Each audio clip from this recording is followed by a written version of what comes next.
결혼 1주년을 앞둔 부부가 갈등이 생겨서 살 수 없다, 그렇게 호소하면서 상담자를 찾아왔어요.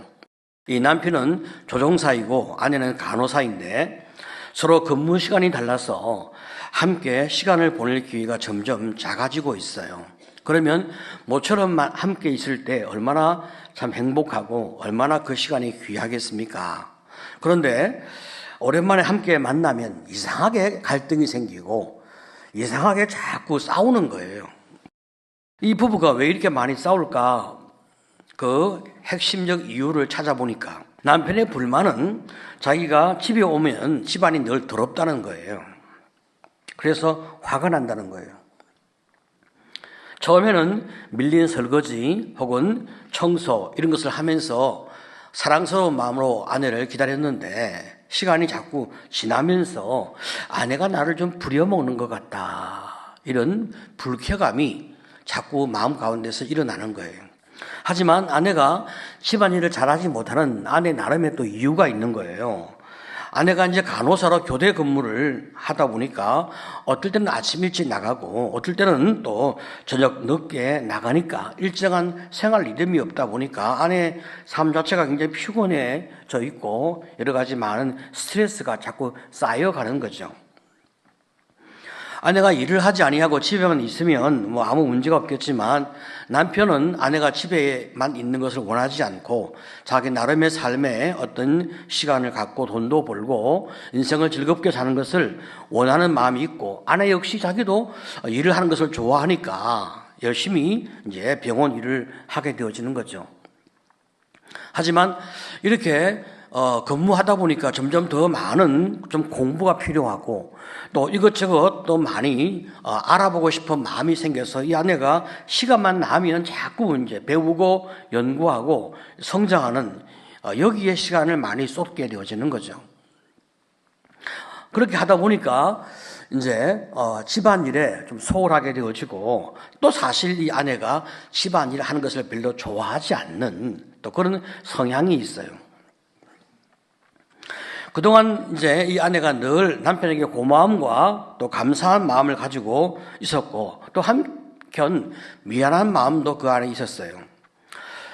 하지만 언제부터인가 남편이 자꾸 잔소리가 많고 또 자꾸 화를 내니까 남편이 불편해지기 시작한 거예요. 그래서 더 이상 살기가 어렵다, 이런 마음을 가지고 이제 상담자를 찾아온 거죠. 상담자가 이제 그간의 모든 과정을 쭉 이해하고 난 다음에 또 이 두 분의 원가족은 어떤지 생각을 이제 하기 시작했습니다. 이 남편의 어머니는 전업주부로서 굉장히 깔끔한 분이고 강박증적이다 할 정도로 집안일에 굉장히 이렇게 청결함을 강조하는 그런 분이었던 거죠. 그리고 이제 모든 것을 이렇게 시간을 또 혹은 어떤 규칙을, 어떤 생활 리듬을 일정하게 이렇게 만들어가는 것을 좋아하기 때문에 늘 그런 방향으로 이 남편을 어릴 때부터 많이 괴롭게 한 분이었어요. 그런데 이 남편이 자기 아내를 보니까 아내가 너무 자유로운 사람인 거예요. 그 자유로움이 너무 부럽고 또 그렇게 행복하게 멋있게 사는 것이 너무 아름답게 보여서 참 내가 저 사람하고 살면 나도 내 삶에 자유가 있겠다, 이제 그런 생각이 있어서 아내에게 굉장히 많은 매력을 느꼈단 말이죠. 하지만 이 남편의 어머니가 강박증적이라 할 정도로 이제 남편을 힘들게 한 것은 맞지만, 그러나 이 남편은 항상 깨끗한 집안에서 살아왔기 때문에 깨끗함을 이제 좋아하고 또 그것을 기뻐하는 그런 삶의 맥락은 만들어져 있는 거죠. 그런데 이제 현재 자신의 집안은 늘 더럽잖아요. 그러니까 이제 굉장히 견디기 어려운 마음이 있는 거죠. 이 아내는 또 어떤 원가족의 맥락이 있을까 살펴보았더니 이 아내의 그 아버지 어머니는 두 분 다 맞벌이를 이제 하신 거예요. 집안일에 이제 굉장히 참 소홀할 수밖에 없는 그런 상황이었고, 또 어머니가 집안일에 별로 관심이 없었어요. 이런 맥락 가운데서 이 아버지는 어머니에게 많이 화를 내고 아내를 잡는 그런 이제 삶의 과정을 같이 살아왔으니까 이 어머니는 틈만 나면 또 밖에 나가 계시는, 바깥에서도 일을 하고 집에 왔지만 또 틈만 나면 밖에 나가는 이런 이제 삶의 맥락을 가지고 살아오셨으니까 뭐 이분도 이제 그렇게 성장한 거죠. 또 더 나가서 남녀 차별이 있는 집안이어서 자신이 여자로 무시를 많이 당한 그런 성장의 맥락이 있어요. 이분이 간호사란 직업을 선택한 것도 전문직을 가져야 여자로서 무시를 당하지 않을 수 있다 하는 마음 때문에 간호사란 직업을 선택했고, 남편의 직업이 조종사인 것이 굉장히 좋았던 이유는 아마도 신사적인 남편일 것 같아서 자기를 향하여 뭐라고 좀 괴롭게 하거나 무시하거나 화를 내거나 그러지는 않을 거다, 이런 이제 그 마음에 이제 소망이 있어서 남편과 결혼했단 말이죠. 그런데 시간이 지남에 따라서 남편이 자꾸 잔소리가 많고 화를 내니까 실망이 되어지고 내가 사람을 잘못 선택했구나 하는 후회감이 일어나면서 이 부부의 생활에 점점 더 마음이 멀어지게 되는 거예요. 이 아내는 무시당할 것 같은 참 그런 그 아픔이 너무 크니까 그런 남자를 피하기 위해서 젠틀할 것 같은 남편을 선택했지만, 그러나 사실 이 남편은 자기 표현을 잘하지 못하는 사람이라서 그냥 묵묵히 있는 입장이었지, 이 남편이 소화하고 아내를 배려하는 남편은 아니었던 거예요. 그냥 참았다가 한순간에 폭발하는 그런 미성숙한 모습을 가지고 있는 사람이었단 말이죠. 그런데 아내가 이제 남편이 화를 낼 때마다 저 남편이 또 우리 아버지같이 나를 무시하는구나 그렇게 생각되어지니까 너무 부부의 생활이 점점 더 어려워지게 되었습니다. 이 상담자가 두 사람의 결혼 생활의 핵심적 어려움이 무엇인가 정리해 보니까 세 가지가 어려움이 나오게 되었습니다. 첫 번째, 부모로부터 각각 도피하기 위해서 결혼한 것이 문제였고, 두 번째, 과거의 상처에 대한 보상을 원하는 마음으로 결혼한 것이 문제고, 세 번째, 배우자를 통해서 내가 사랑받고 이해받는 데만 관심 있는 것이 문제가 된다. 이렇게 이제 정리를 하게 되었습니다. 잘못된 결혼과는 우리의 삶에 결코 행복을 주지 못한다는 것이 이제 성경이 주고 있는 분명한 가르침이란 말이죠. 우리가 행복하려고 하면 방향이 맞아야 하고, 그리고 더 나가서 그 길을 가는 과정이 맞아야 되는데, 내가 도피하기 위해서 혹은 보상받기 위해서 혹은 내 자신이 이해받고 사랑받고자 하는 그 욕구 때문에 결혼했다면 결코 내가 내 배우자에 대하여 돕는 마음을 가질 수 없게 되어지니까 이 결혼이 행복할 수 없다는 것이 성경의 진단인 거죠. 그러면 우리 성경이 말하고 있는 행복한 결혼 생활의 그 방향과 비결은 뭐냐라고 말할 때 한마디로 돕는 배필이란 말이죠.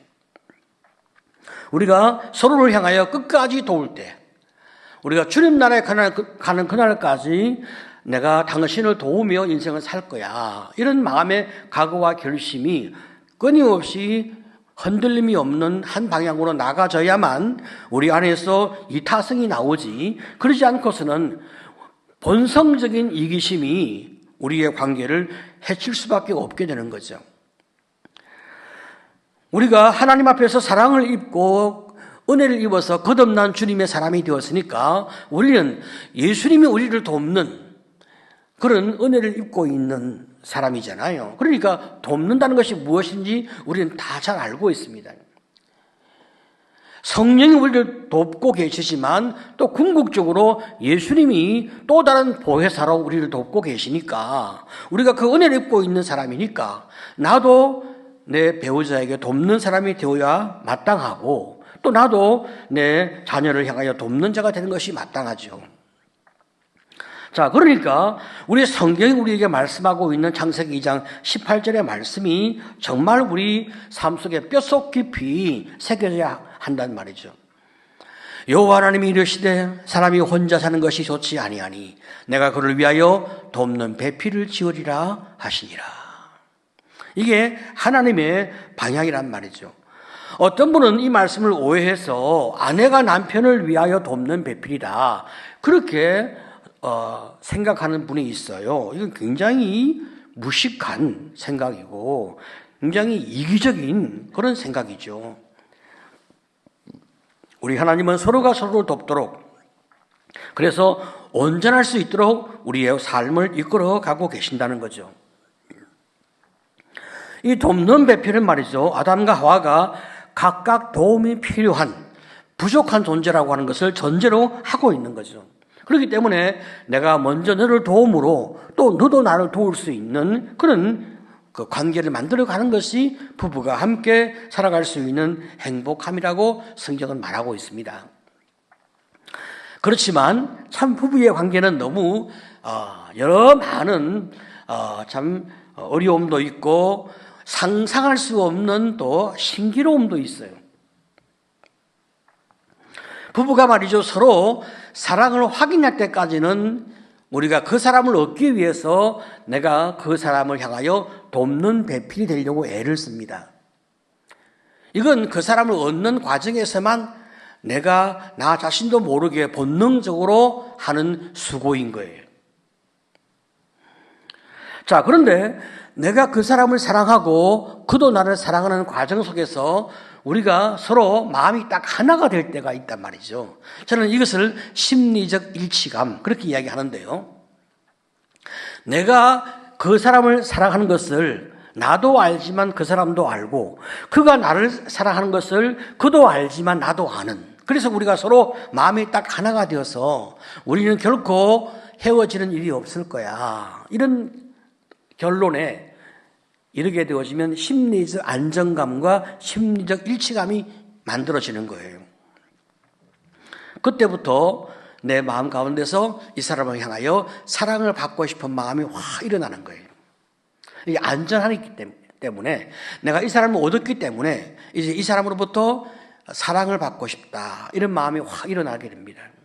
이런 것은 우리가 말이죠, 우리의 의식 속에서 만들어지는 것이 아니기 때문에, 내가 생각함으로 만들어졌다면 내가 알잖아요. 근데 내 무의식 가운데서 일어난 거라 내가 나를 이해할 수 없게 되는 거죠. 다만 끊임없이 원함이 자꾸 일어났는데 내가 이런 원함이 일어나고 있다는 것도 잘 몰라요. 다만 내가 뭘 기억하냐면 네가 마음에 안 든다는 것만 자꾸 기억이 나는 거예요. 옛날에 한때 그 사람이 나한테 사랑을 쏟아 부어 준 적이 있잖아요.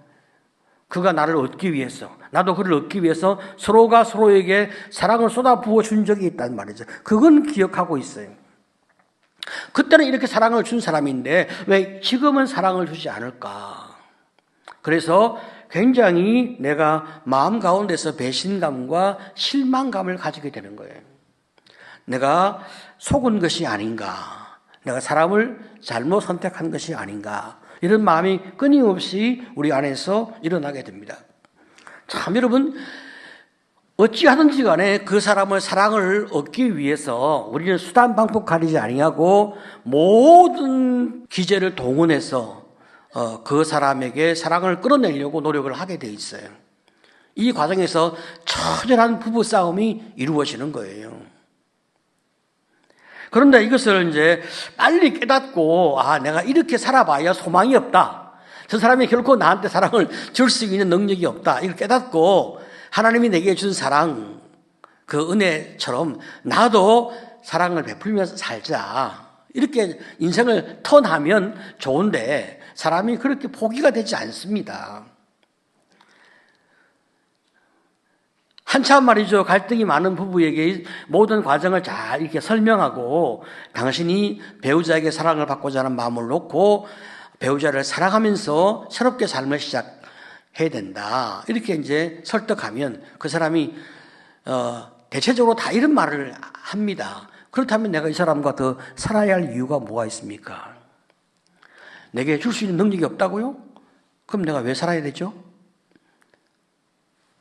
한순간에 정남이가 딱 떨어지는 거예요. 소망을 못 느낀다면 살아야 할 이유가 없다고 생각하는 거죠. 그게 아니거든요. 우리는 돕는 배필로 결혼한 거예요. 원래 그렇게 방향을 정한 거죠. 그게 성경이 말하고 있는 바예요. 그런데 그때는 그런 생각을 한 게 아닙니다. 그때는 그냥 이 사람이 나한테 끝까지 사랑을 줄 것 같은 착각 속에서 내가 그냥 결혼하게 되었기 때문에 돕는 배필의 의미가 내 마음 가운데서 뼛속 깊이 들어와 있지는 않은 거예요. 참 재미있는 것은 말이죠. 부부 사이에서 내가 돌봄받고 싶은 마음이 너무나 많이 있으니까 배우자가 어느 날 아픈 걸 이야기하잖아요. 그러면 배우자의 아픔을 내가 돌봐주고 이해해주고 좀 치료해주려고 생각하는 것이 아니라 나도 아픈데 이런 생각이 먼저 떠오르는 거예요. 이건 모든 사람이 예외가 없습니다. 그 과정이 단축되면 성숙한 거예요. 저도 과거에 저의 미숙한 본능이 저의 마음을 지배하고 있는 것을 모를 때 제 아내가 아프다고 이야기하면 고개를 끄덕끄덕 하긴 하지만 내 안에서 나도 아픈데 참고 사는데 이런 생각이 자꾸 일어나는 거예요. 그래서 그 사람의 진실한 마음, 그 아픔을 수용하면서 위로하거나 또 문제를 해결하는 이런 노력을 하는 것이 자꾸 약해지는 거예요. 그 마음 가운데서 자꾸 어떤 요구가 있을까요? 당신이 나를 조금만 좀 도와주면 내가 행복할 텐데, 우리 사이가 좋아질 텐데, 당신이 조금만 달라진다면 내가 훨씬 더 행복할 텐데, 우리 관계가 좋아질 텐데, 이걸 조금을 더 노력하지 않을까? 이런 생각을 하는 거예요. 그 조금이 사실 끝이 없는 욕구인데, 사람은 이기적이고 자기 중심적이니까 조금만 더 계속 조금만 더 요구하는 거예요. 내가 조금만 더 하겠다가 아닙니다. 네가 조금만 더 나한테 잘해주면 내가 행복할 텐데 여기에 우리는 끊임없는 집착을 하게 되는 거죠. 우리가 이런 마음을 내려놓아야 행복해지고 이런 마음을 내려놓아야 성숙해지고 이런 마음을 내려놓아야 이타적인 삶의 길을 걸어갈 수가 있습니다. 하나님께서는 우리가 행복한 결혼 생활을 할 수 있도록 세 가지 원리를 제시하셨는데 우리가 이것도 사실 잘 정리해서 내 머리 깊숙한 곳에서 이렇게 딱 새겨놓을 필요가 있어요. 제가 늘 결혼 주례를 할 때마다 저는 늘 똑같은 본문을 보고 똑같이 설교를 합니다. 왜? 근본적으로 인간의 문제는 다 여기에서 출발하기 때문에 그렇거든요. 창세기 2장 24절 25절에 뭐라고 말씀합니까? 이러므로 남자가 부모를 떠나 그 아내와 합하여 둘이 한 몸을 이룰지로다. 아담과 그의 아내 두 사람이 벌거벗었으나 부끄러워하지 아니하니라. 자, 여기서 우리는 세 가지 원리를 이제 찾잖아요. 부모를 떠나, 그죠? 남편은 아내든 부모를 떠나는 것, 독립의 원리. 그다음에 그 아내와 합하여, 그죠? 연합의 원리. 둘이 한 몸을 이룰지로다. 그죠? 한 몸의 원리. 이 세 가지 원리가 가장 핵심적인 원리가 되어지는 거죠. 그러면 사람이 부모를 떠나라 라고 말씀하고 있는데 사실 결혼은 신랑과 신부가 부모의 품을 떠나는 것에서 시작을 하잖아요. 그러면 떠난다라고 말할 때 자녀 입장에서 부모를 떠나는 것이 있고 부모 입장에서 자녀를 떠나 보내주는 것이 있어요. 여기서 이제 핵심은 자녀 입장에서 부모를 떠나는 것이 핵심이죠. 그것은 부모에게 의존하는 삶을 정리하는 것. 첫 번째 원리. 두 번째 원리, 부모에게 받은 상처를 치유하고 결혼에 임하게 되는 것. 여러분, 그러면 어느 천년에 결혼을 하겠습니까? 그렇기 때문에 결혼하기 전에 자기를 많이 돌아보는 훈련이 필요한 거예요. 세 번째, 부모의 가치관과 영향력을 점검해서 내가 비인격적이거나 비성경적인 것이 내가 물려받은 것이 있으면 거기에서 내가 벗어나는 그런 말씀의 훈련이 필요하고요. 네 번째, 부모가 내 삶에서 1순위가 아니라 이제는 배우자가 내 삶에서 1순위인 것을 기억하고 모든 것을 배우자와 함께 의논하는 것이 중요하다는 거예요. 그리고 다섯 번째로 부모로부터 심리적이고 정서적이고 경제적으로 독립하는 것이 중요하다. 이 다섯 가지 원리를 확실하게 우리가 정확하게만 적용하고 산다면 우리의 삶이 출발부터 얼마나 행복하겠습니까? 부모 입장에서 자녀를 떠나보내주는 것은 자녀를 향하여 통제와 간섭을 하지 않는 것. 이게 굉장히 중요하죠. 그리고 자녀의 그 부족과 실수에 대해서 견디어주고 기도해주고 뒤에서 도와주는 거죠. 이 자녀가 부모의 보호해주고 또 용납해주는 과정을 통해서 위기관리 능력, 문제 해결 능력을 배우지 않겠어요? 자, 그리고 이제 그 아내와 합하여, 그죠? 자, 합한다. 이게 연합의 원리니까. 우리가 연합을 할 때는 사실은, 언약을, 한단 말이죠. 너와 내가 이렇게 우리가 연합하자. 이렇게 하나가 되자. 우리가 이제 약속하게 되어지는데, 그러면 우리가 하나님 앞에서 결혼을 할 때 너와 내가 이렇게 하나가 되자, 우리가 연합하자라고 말할 때 그 안에 어떤 것으로 우리가 이제 계약을 하겠습니까? 그건 돕는 배필이란 말이죠. 이 돕는 배필로 살겠다고 하는 이 약속을 하나님 앞에서 여러 많은 정인들 앞에서 약속한 거니까 이 약속은 사실 우리의 삶에 굉장한 부담이 되는 거예요. 내 기분대로 그냥 약속을 깨트릴 수 없다는 거죠. 그리고 세 번째로 둘이 한 몸이 될지니라 라고 말씀하고 있는데 이 한 몸은 사실 영적으로, 정서적으로, 경제적으로, 육체적으로, 심리적으로 하나가 되어지는 건데 이게 점점점 하나가 되는 거지 한순간에 하나가 되는 것은 아니거든요. 저희 교회 어떤 집사님이 이런 고백을 합니다. 이 집사님은 굉장히 내향적이고 갈등을 싫어하는 굉장히 신중한 분인데 이분의 남편은 아주 외향적이고 급하고 불안과 화가 많은 분이었다는 거예요. 더군다나 이 남편이 이제 예수를 믿지 않는 분이고 또 아내가 신앙생활 하는 것에 대해서 뭔가 도와주기는 하지 아니하고 핍박하고 비난하는 분이니까 이 집사님께서 부부의 문제, 가정의 모든 문제는 내 남편으로부터 비롯되어지는 문제다. 이렇게 생각을 하고 남편에 대하여 굉장히 좀 불편감을 늘 마음 가운데 가지고 있었다는 거죠. 그런데 이제 교회 안에서 말씀 훈련과 상담 훈련을 통해서 점점점 자기의 눈이 이제 보는 시야가 넓어지고 깊어지고 또 사람에 대한 이해가 점점 깊어지면서 모든 문제가 남편에게만 있는 것은 아니다. 이런 깨달음이 그 마음 가운데서 일게 되어진 거예요. 자기도 남편을 때때로 무시할 때가 있고 남편의 말을 들어주지 않을 때가 있고 남편의 어떤 요청에 대해서 회피하는 태도가 있다는 것을 깨닫게 되어진 거죠. 그래서 이분이 내가 잘못한 것은 내가 고쳐야지 라고 하는 결심을 가지고 말씀에 순종하고자 하는 그런 마음 때문에 남편의 원함에 대해서 경청하고 또 남편에게 어떤 불편감이 있거나 남편이 잘못된 요구가 있으면 부드럽게 이야기해서 그 문제를 개선하고 이런 노력을 쭉 하게 되어진 거죠. 자, 이렇게 성경적이면서도 인간 이해 차원에서 남편과 계속 관계를 잘 만들어 가는 과정 속에서 이 남편이 아내로부터 깊은 사랑을 느끼면서 남편이 점점점 부드러워지고 또 여유가 있는 그런 참 마음을 가지게 되더라는 거죠. 그러면서 자기에게도 더 잘해줄 뿐 아니라 자기 또 자녀들에게도 굉장히 더 친절해지는 남편을 보면서 참 나의 이런 수고가 참 하나님이 은혜를 주고 계시는구나 이렇게 깨닫게 되어졌어요.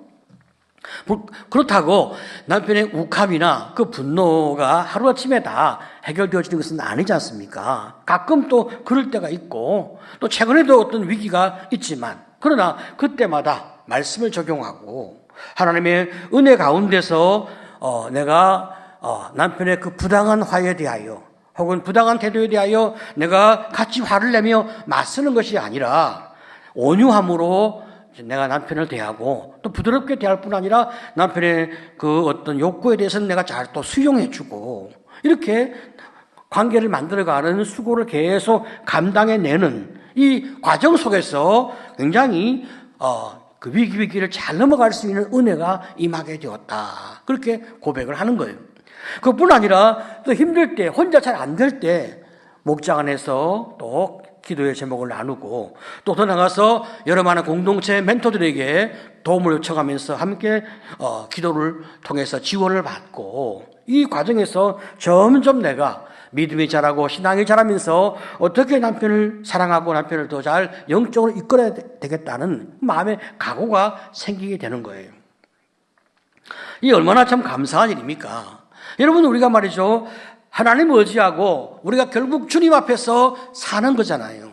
하나님의 은혜가 없이, 주님의 도우심이 없이 우리가 어떻게 우리의 삶을 잘 살아낼 수 있겠어요?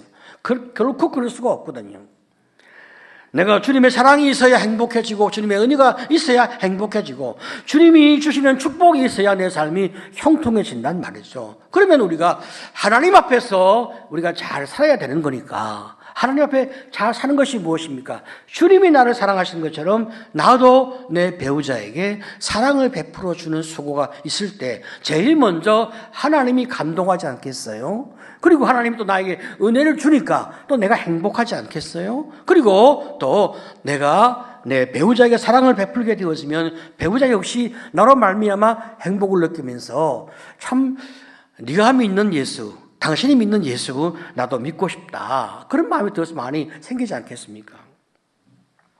결국 우리가 이런 삶의 길을 성숙한 길을 걷기 위해서는 인간이 가지고 있는 본성적인 마음, 편하게 살고 싶은 마음, 미성숙한 이기적인 마음 이런 것들을 자꾸 내려놓는 이 수고와 훈련이 있을 때에 우리의 삶이 복되고 아름답고 능력이 있고 축복이 있는 삶의 길을 걷게 되어진다. 여러분, 우리가 주님을 향하여 한 걸음 더 나간 것, 또 영혼을 향하여 한 걸음 더 나간 것, 그 자체가 우리에게 상상할 수 없는 큰 축복이란 말이죠. 내가 이렇게 사는 것이 무슨 의미가 있고 무슨 결실이 있겠나. 우리가 그런 회의를 사탄이 줄 때마다 그렇지 않다. 하나님 앞에서 내가 하는 모든 수고가 반드시 아름다운 열매로, 아름다운 결과로 하나님이 나를 축복하신다. 이 믿음을 가지고 오늘도 돕는 배필로 성숙함에 이르는 귀한 성도가 되시기를 간절히 축복합니다.